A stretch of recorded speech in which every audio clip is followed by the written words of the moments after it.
بهش میگفتن النینو، پسرک طوفانی اسپانیا، بچه‌ای از کوچه‌های خاکی فوئنلابرادا با یه توپ کهنه و رویای بزرگ.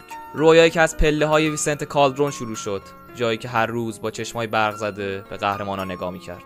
توی اتلتیکو بزرگ شد، کاپیتان شد و وقتی تیمش در سخت‌ترین روزا بود، موند و جنگید.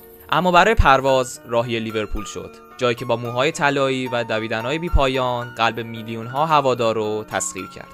آنفیلد عاشقش شد و جواب عشقش رو با گل‌های فراموش نشدنی داد. به چلسی رفت، جام حذفی و لیگ قهرمانان رو فتح کرد، اما چیزی که بیشتر از همه موند اون لحظه بود.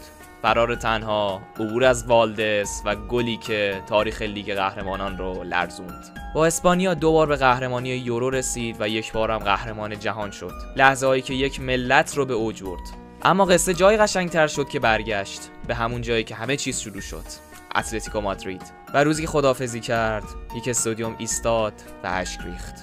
اون فقط یه مهاجم نبود، اون پسر طلایی بود که همیشه با قلبش بازی کرد و قلب‌ها رو برد. فرناندو تورس، ملقب به النینو.